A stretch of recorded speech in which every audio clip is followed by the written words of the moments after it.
So you're in charge of making security decisions, right? And you want them to be smart, you want them to be future-proof. Well, that means it's time to move past those old, clunky analog systems and really get a handle on modern IP surveillance. And look, this isn't just about a simple upgrade. It's about getting footage that's actually clear, that's actually usable when you need it most. So let's dive in.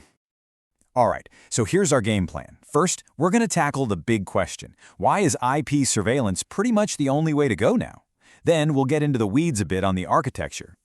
How these systems are built differently. After that, the fun stuff, the massive jump in picture quality. From there, it's all practical. We'll decode those confusing spec sheets, run through a checklist you absolutely cannot skip, and then tie it all together with a strategy that just works. So why is this shift to IP surveillance such a big deal? I mean, why is it so necessary? Because, let's face it, your security needs are going to change. You might need to add a camera to cover a new blind spot, or maybe you'll want to connect your security system with other tools you use. The old systems were just stuck. They were rigid.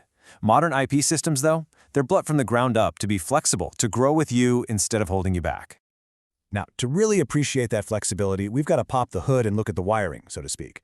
The real difference between old-school analog CCTV and what we have now with IP surveillance, well, it all boils down to one simple idea: a closed system versus an open one. Okay, look at this mess on the left. We call that the octopus for a reason.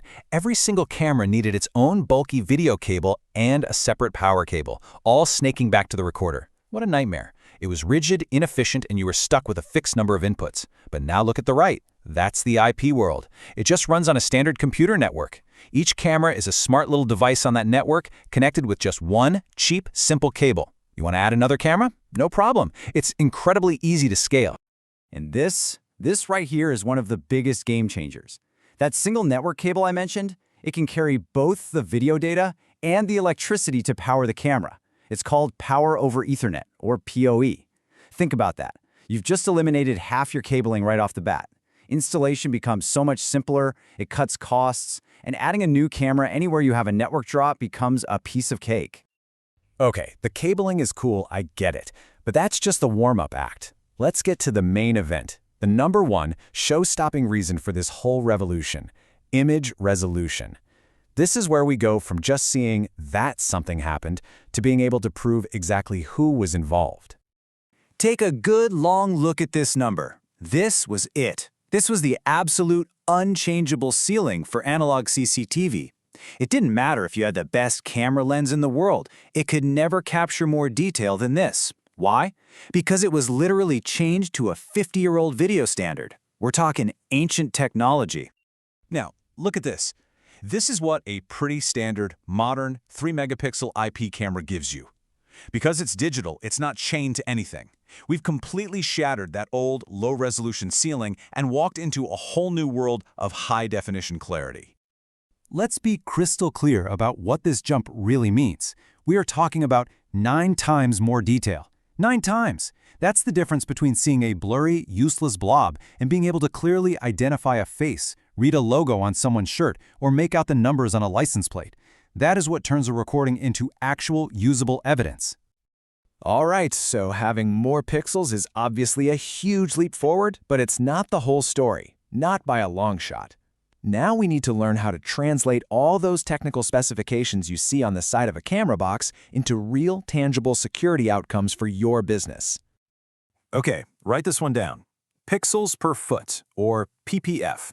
This might be the most important metric you've never heard of.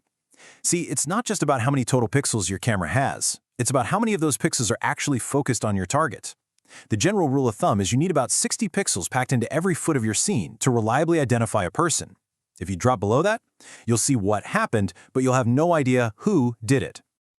And now, for a very important buyer beware moment.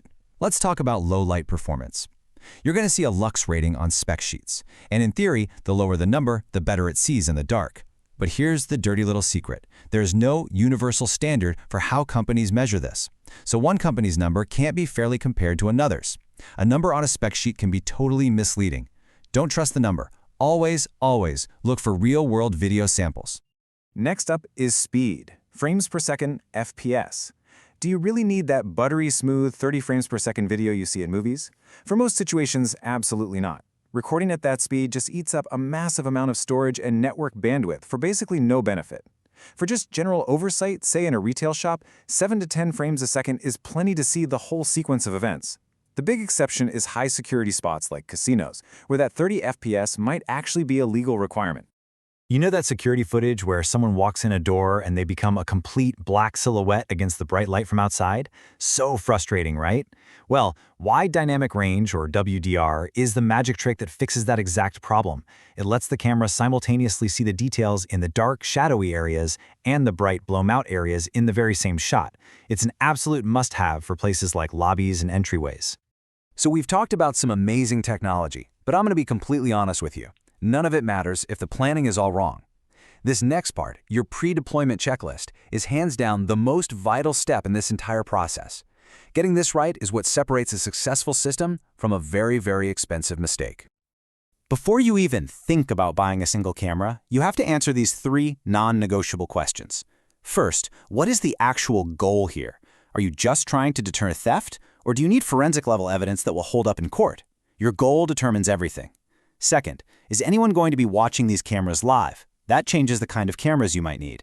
And third, can you get your hands on the building blueprints? Trust me, this will save you a world of time and money. Okay, so you're on site, ready to plan. You've got your basics like a tape measure and a notepad, but here's a little pro tip for you. Bring a digital camera that has a really good optical zoom. Stand right where you think a surveillance camera should go, zoom in on your target area, and snap a picture. You can literally preview the exact shot you're going to get. This helps you figure out the perfect lens you need before you spend a single dime. Now, as you're walking around the site, you need to train your brain to spot one thing above all else: choke points. These are the natural funnels in a building where people or cars have to pass through. Think about doorways, gates, hallways, checkout lines. You see, placing a camera with a tight, focused view right on a choke point is how you guarantee you get that high-detail, 60 pixels per foot shot you need for a positive ID. It's the money shot. And that brings us to the grand finale, the big strategy that ties everything together. A truly great surveillance system isn't about just throwing up one type of camera everywhere. It's about combining different camera views to create a complete story. We call it the context and proof strategy. Here's how simple and powerful it is. You use wide-angle cameras to give you the context. These give you that all-important situational awareness. They show you the whole scene, where someone came from, where they went.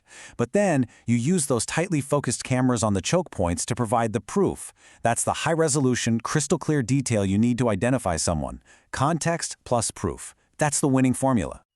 So look, if you only remember one thing from all of this, let it be this. Your goal must always, always dictate the technology you choose. Having the best camera in the world is totally useless if it's pointing at the wrong thing or has the wrong settings.